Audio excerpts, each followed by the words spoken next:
अस्सलाम वालेकुम व्यूवर्स, कैसे हैं आप सब। उम्मीद करती हूँ आप बिल्कुल ठीक होंगे। कमेंट करके मुझे ज़रूर बताइएगा। जी व्यूवर्स, तो आज हम जिस टॉपिक पे बात करने जा रहे हैं वो एक बहुत ही अच्छा और सबके लिए बहुत बेनिफिट है। इसका फ़ायदा सिर्फ आप ही नहीं बल्कि आप अपने इर्द गिर्द के लोगों को बताकर भी हासिल कर सकते हैं।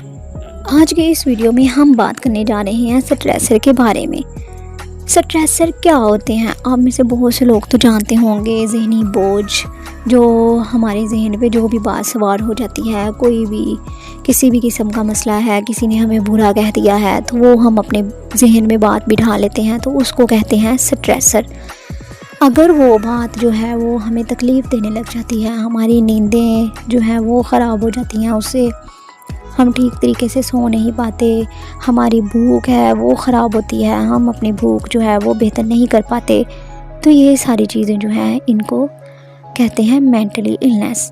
इसकी वजह से इंसान जो है वो ज़हनी दबाव का शिकार हो जाता है। तो चलते हैं, बात करते हैं लंबी गहरी सांस के बारे में। इसमें ये है कि आपने सबसे पहले अपने ब्रेन में एक ऐसी इमेज लेकर आनी है जो आपको बहुत ज़्यादा जो है वो पीसफुल लगती हो, रिलैक्स मुहैया करती हो।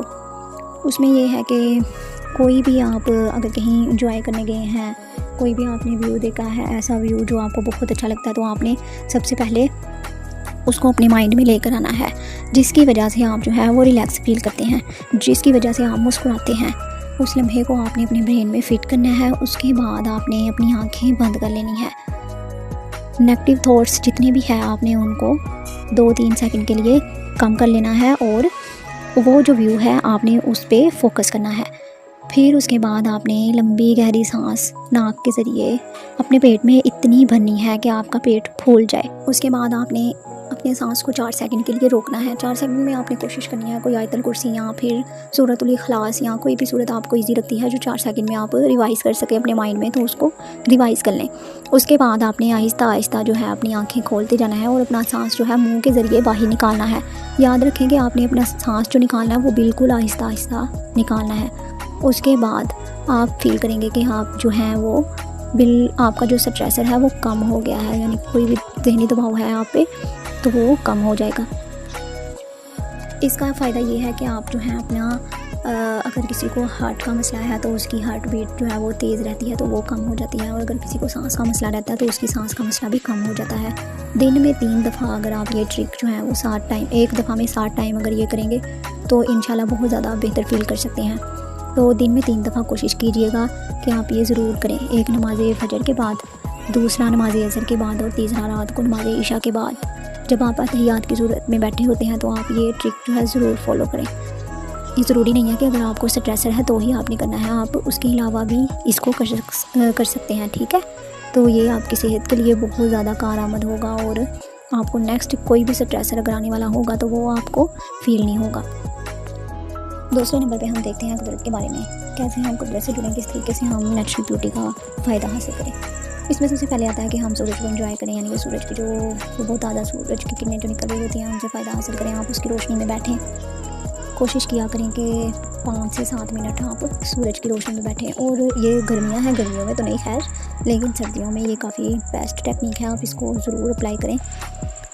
दूसरा, अगर आप ग्रीनरी पे चलते हैं, घास पर, तो आप कोशिश किया करें नंगे पाँव सैर करें। उसकी वजह से आपके ब्रेन में ऐसे केमिकल्स जो हैं वो पैदा होते हैं जो आपकी नेगेटिव थॉट्स को माइनस कर देते हैं, यानी कि वो डिक्रीज़ कर देते हैं, निकाल देते हैं, और जो आपकी पॉजिटिव थॉट्स हैं उनको इंक्रीज़ करते हैं, उनको बढ़ा देते हैं, जिसकी वजह से आपका ब्रेन जो है वो पॉजिटिव थिंक यानी कि पॉजिटिव सोचें, मुस्बत सोचें जो हैं वो आपके जहन में आने लग जाती हैं।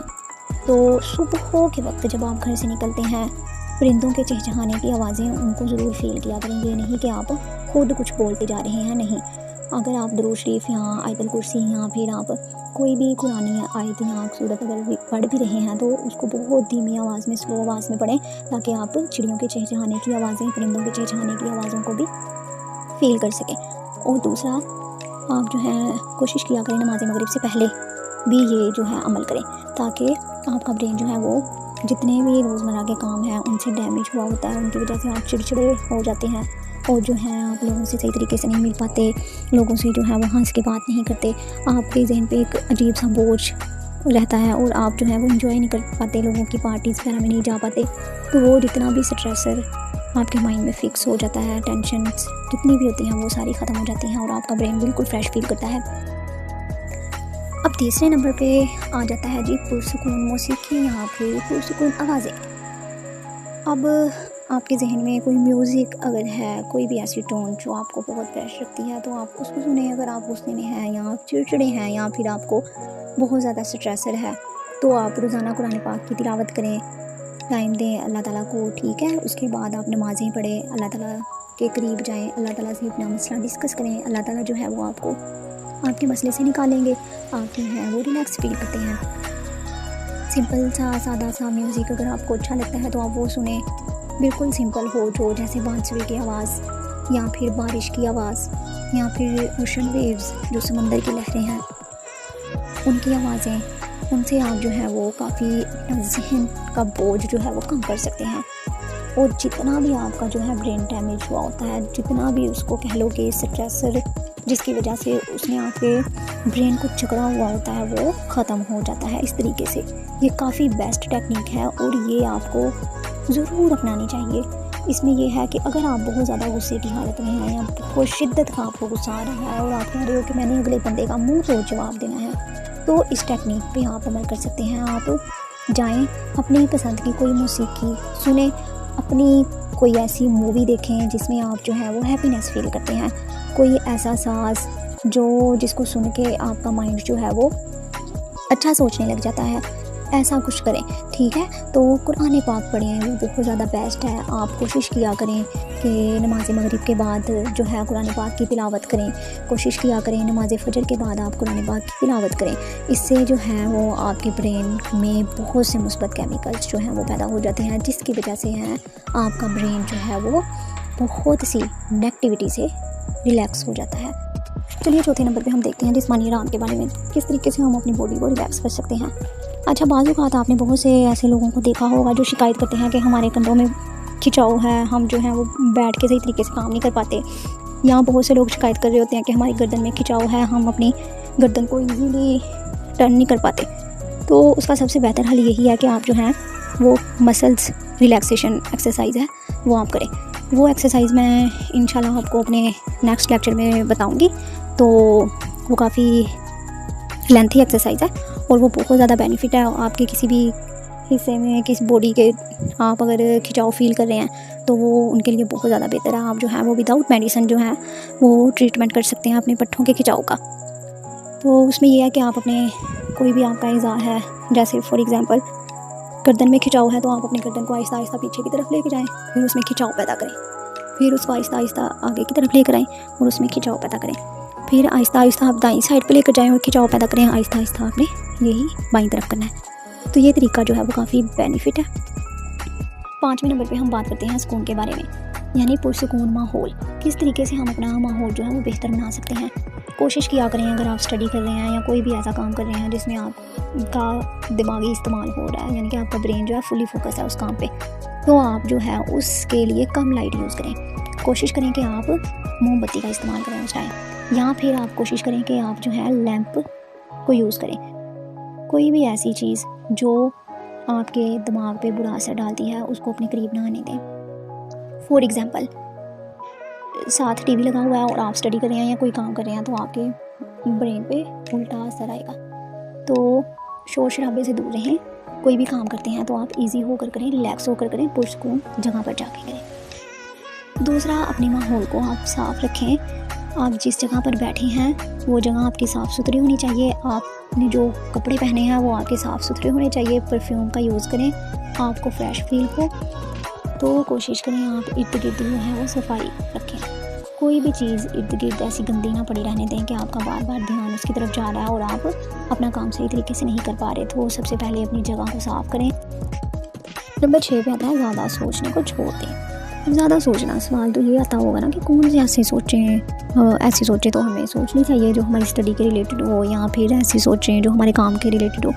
तो इसमें बहुत से लोग जो है ना वो शिकायत कर रहे होते हैं कि अगर हम स्टडी कर रहे होते हैं तो हमारे माइंड में बहुत सी ऐसी सोचें आ रही होती हैं जो हमारी स्टडी से रिलेटेड नहीं होती और हम वो कम नहीं कर पाते। तो हमें क्या करना चाहिए?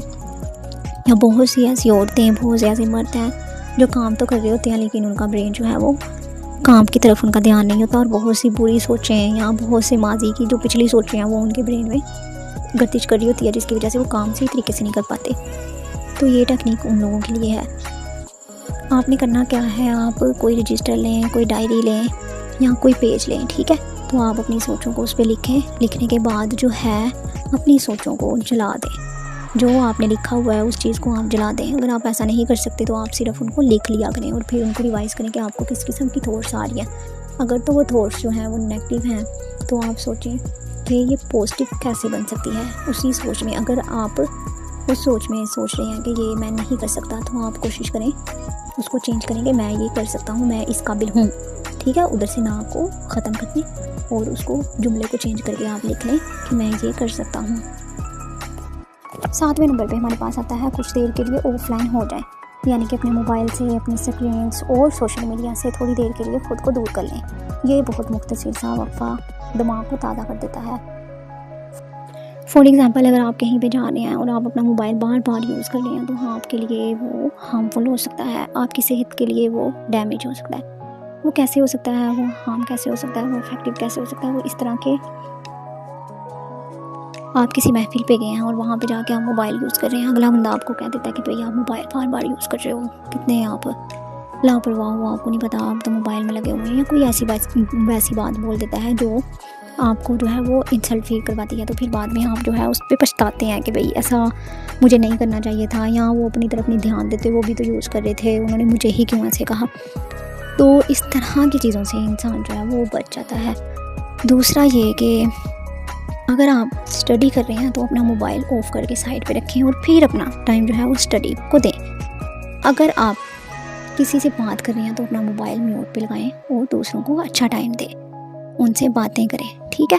बजाय इसके कि फ़ोन पे बातें करें, आप फिज़िकली टाइम दें, ये ज़्यादा बेस्ट है। तीसरे नंबर पे, अगर आप कोई भी काम कर रहे हैं, कोई घर का काम है या फिर बाहर कोई काम है, आप कोई शॉप पे हैं, कोई बिज़नेस में बैठे हैं, तो आप वहाँ पे कोई काम कर रहे हैं, ऐसा काम है कि जो आपको बहुत ज़्यादा बेनिफिट दे रहा है, तो आप जो हैं वो उस काम को फुली फोकसली करें। ये नहीं कि आपका फोकस मोबाइल पे है और काम आप तू चल और मैं आया की तरह कर रहे हैं, नहीं। आपका काम जो है वो अच्छा होना चाहिए। मोबाइल तो आप बाद में भी यूज़ कर सकते हैं, या अगर आपका बहुत अच्छा एपिसोड है वो मिस हो रहा है तो आप अपना काम छोड़ के उस एपिसोड की तरफ आते हैं, तो नहीं, पहले अपना काम कंप्लीट कर लें। एपिसोड आप दोबारा भी देख सकते हैं, ठीक है। आपके लिए आपका सोशल मीडिया इतना इम्पोर्टेंट नहीं होता जितना आपका काम इम्पोर्टेंट होता है। तो इसलिए कोशिश किया करें कि सोशल मीडिया कम यूज़ करें और अपना काम जो है वो प्रॉपर्ली करें। जी व्यूअर्स, अगर आपको आज की मेरी वीडियो अच्छी लगी हो तो लाइक और सब्सक्राइब ज़रूर कीजिएगा। दुआ में याद रखिएगा। अल्लाह हाफिज़।